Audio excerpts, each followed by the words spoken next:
ಪ್ರತಿಪಕ್ಷ ನಾಯಕನಾಗಿ ದೊಡ್ಡ ಪ್ರಮಾಣದಲ್ಲಿ ಹೋರಾಟವನ್ನು ಮಾಡಿದೆ. ನಾನು ಅಸೆಂಬ್ಲಿಲಿ ಒಂದು 1000 ಎಕರೆ ಜಮೀನನ್ನು ಅದನ್ನು ಡಿನೋಟಿಫೈ ಮಾಡುವಂಥ, ರೀಡು ಹೆಸರ ಮೇಲೆ ಡಿನೋಟಿಫೈ ಮಾಡುವಂಥದ್ದು ಎಲ್ಲ ಡಾಕ್ಯುಮೆಂಟ್ಸ್ ಹಾಜರು ಮಾಡಿದೆ. ನಾನು ಸೈನ ಮಾಡಿಲ್ಲ ಫೈಲ್ಗೆ ಅಂದರು. ಕೊನೆಗೆ ಅವರು ಸೈನ್ ಮಾಡಿದಂಥ ಕಾಪಿಯನ್ನು ಸಹಿತಕ್ಕೆ ನಾನು ಹಾಜರು ಮಾಡಿದ ಮೇಲೆ ಮುಂದೆ ಅದನ್ನು CBIಗೆ ಒತ್ತಾಯ ಮಾಡಿದ್ವಿ. ಇಲ್ಲ, ನಾವು ಜುಡಿಷಿಯಲ್ ಎನ್ಕ್ವೈರಿ ಮಾಡ್ತೀವಿ ಅಂಥೇಳಿ ನ್ಯಾಯಮೂರ್ತಿ ಕೆಂಪಣ್ಣ ಅವರ ಆಯೋಗನ ನೇಮಕ ಮಾಡಿದ್ರು.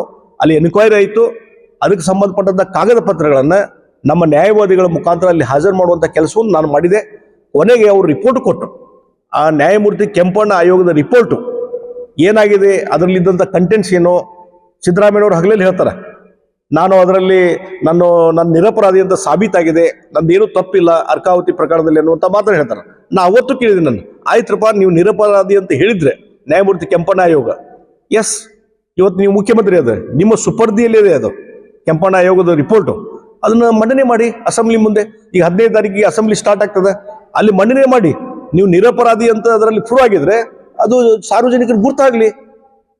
ಈಗ ಅದನ್ನು ಮಂಡನೆ ಮಾಡ್ಲಿಕ್ಕೆ ತಯಾರಿಲ್ಲ ಅಂತಂದ್ರೆ ಎಲ್ಲೋ ಒಂದು ಕಡೆ ನೆಗೆಟಿವ್ ಆದಂಥ ರಿಪೋರ್ಟು ಸಿದ್ದರಾಮಯ್ಯ ವಿರುದ್ಧ ಆ ಕೆಂಪಣ್ಣ ಆಯೋಗದಲ್ಲಿ ಇದೆ ಅನ್ನುವಂಥದ್ದು ಈ ಸಂದರ್ಭದಲ್ಲಿ ನಾನು ಸ್ಪಷ್ಟವಾಗಿ ಹೇಳ್ತೀನಿ. ಹೀಗಾಗಿ ಆ ರೀತಿಯಾದಂಥ ಹಗರಣವನ್ನು ಮಾಡ್ಕೊಂಡು ಬಂದಿದ್ದಾರೆ. ಏನೇನೋ ಕಾರಣ ಸಲುವಾಗಿ ಪಾರಾಕದ್ದು ಬಂದಿದ್ದಾರೆ. ಈ ಮೂಡಾದ ಹಗರಣದಲ್ಲಿ ಅವ್ರು ಪಾರಾಗ್ಲಿಕ್ಕೆ ಸಾಧ್ಯನೇ ಇಲ್ಲ. ಅದಕ್ಕಾಗಿ ಇದನ್ನು CBI ಎನ್ಕ್ವೈರಿ ಆಗಲೇಬೇಕು ಮತ್ತು ಅಲ್ಲಿವರೆಗೆ ಮುಖ್ಯಮಂತ್ರಿಗಳು ರಾಜೀನಾಮೆ ಕೊಡಬೇಕಂತ ಒತ್ತಾಯವನ್ನು ನಾನು ಮಾಡ್ತೀನಿ.